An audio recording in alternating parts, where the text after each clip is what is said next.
Assalamualaikum warahmatullahi wabarakatuh, sahabat Andim TV yang berbahagia.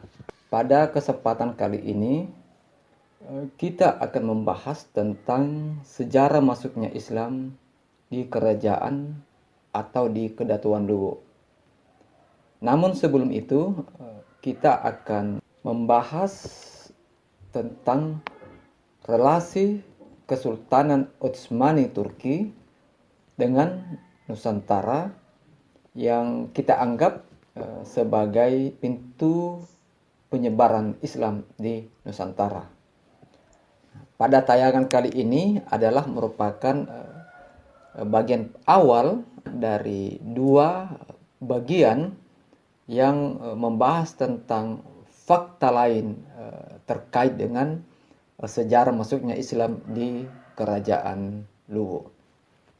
Jika berbicara atau menyoal tentang hubungan Kesultanan Utsmani Turki dengan Nusantara, ini kita tidak dapat terlepas dari hasil penelitian yang dilakukan belakangan ini, yang tentu saja itu dijadikan sebagai salah satu rujukan untuk mengupas hubungan Islam Turki pada masa lalu dengan Nusantara, ya, hingga bukan saja di Indonesia tetapi juga di kerajaan-kerajaan atau di Semenanjung Malaka, bahkan Malaysia, bahkan sampai kepada Kedatuan Luwu.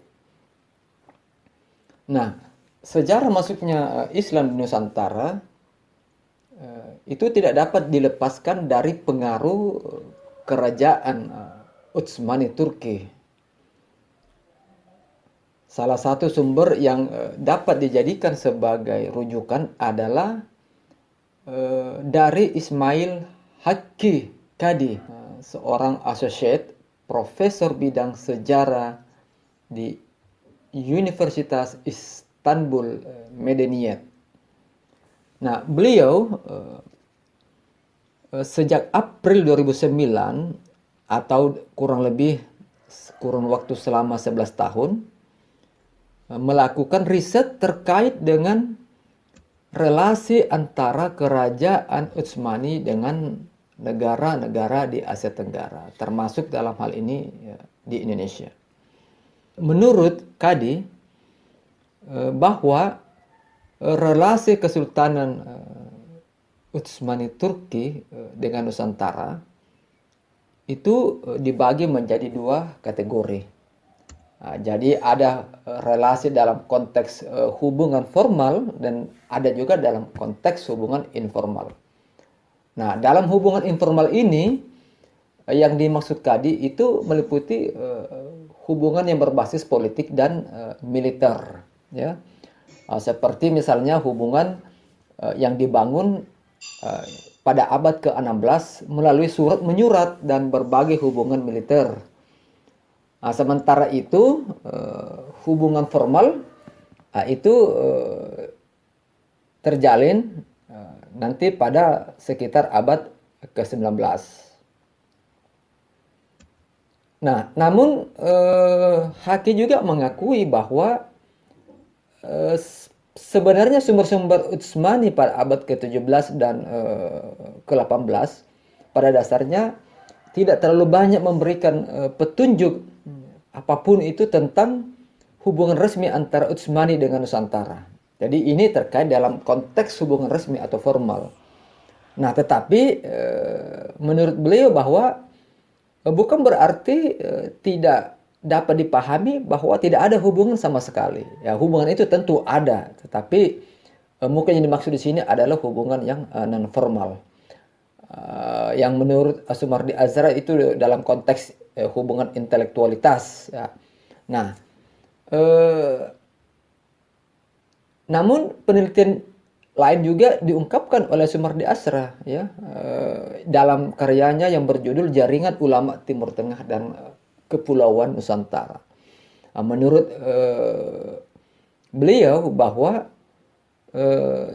pada dasarnya ada garis benang merah yang cukup jelas, ya, yang memberikan petunjuk bahwa masyarakat Nusantara pada dasarnya telah melakukan interaksi ya, yang kuat dengan para ulama Utsmani di wilayah Hijaz pada abad ke-17 dan pada abad ke-18. Sementara menurut hakiki itu tidak ditemukan tidak didukung dengan bukti-bukti yang kuat ya secara formal. Nah, dalam hal ini Sumardi Azra jika dilihat dalam konteks hubungan ulama ya, ini karena beliau meneliti tentang jaringan ulama Timur Tengah ya, ini melalui jaringan ulama. Ini merupakan hasil kerja beliau, penelitian selama kurang lebih 2 tahun dilakukan, dan menurut beliau bahwa memang ada interaksi yang kuat ya dengan para ulama Utsmani di wilayah Hijaz pada abad ke-17 dan abad ke-18. Nah, jadi di sini dapat dikatakan ya bahwa relasi Utsmani Turki sebenarnya dengan Nusantara di sisi lain itu sebenarnya terjadi ya. Cuma didasarkan pada interaksi terutama pada abad ke-17 dan abad ke-18. Nah, namun jika dilihat secara umum, ya, secara keseluruhan, maka ada beberapa sumber yang mengatakan bahwa jika relasi itu sebenarnya bermula tahun 1517 atau awal abad ke-16 atau tahun 1530-an. Nah, di mana di sini para utusan Aceh ya itu sudah nampak terlihat di Istanbul ya. Istanbul ini dahulunya bernama Konstantinopel ya, kemudian berubah jadi Islambul, kemudian menjadi Istanbul. Nah, di sana para utusan Aceh itu terlihat ya di Istanbul.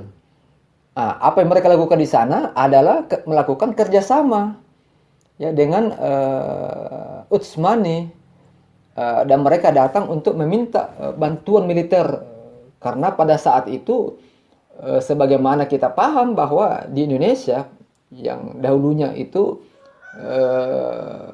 dalam sejarah dikatakan bahwa memang pernah berada dalam suasana kolonialisme yang dilakukan oleh Portugis ya, walaupun itu tidak merata sebenarnya. Nah, adanya kedatangan Portugis yang mengusung kolonialisme ini, yaitu dianggap sebagai sebuah ancaman oleh Aceh, sehingga salah satu kekuatan yang besar pada saat itu adalah Turki Utsmani, dan memang karena hubungan itu ada sehingga dapat dipahami bahwa Aceh itu menjalin hubungan untuk keperluan bagaimana mengusir Portugis dari daerah mereka ya, atau dari wilayah itu.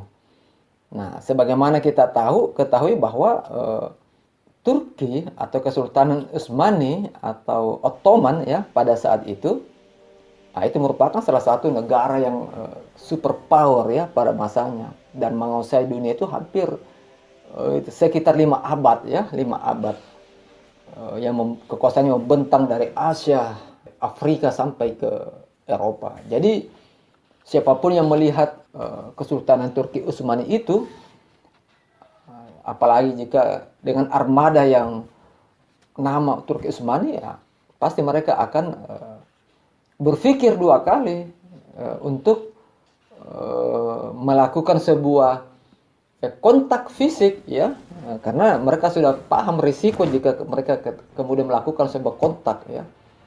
Karena di sekitar Turki itu pada sebagaimana yang terjadi pada tahun 1453 ketika Konstantinopel ditaklukkan, ya semua mata negara-negara kerajaan di dunia itu ya, mengakui bahwa begitu superpowernya ya Turki dalam hal ini. Nah, sehingga dengan demikian ketika Sultan Alauddin Riyad Shah, pemimpin Kesultanan Aceh ini, Aceh Darussalam, mengirim surat kepada Turki Utsmani yang dipimpin pada saat itu adalah Sultan Sulaiman Al-Kanuni.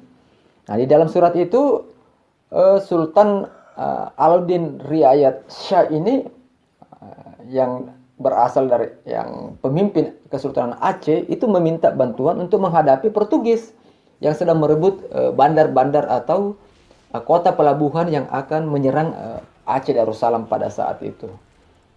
Nah, berhubung ada situasi politik yang terjadi juga di Turki pada saat itu, di mana Turki juga melakukan ekspansi ke Eropa, sehingga surat itu dibalas beberapa tahun kemudian oleh Sultan Utsmani, ya.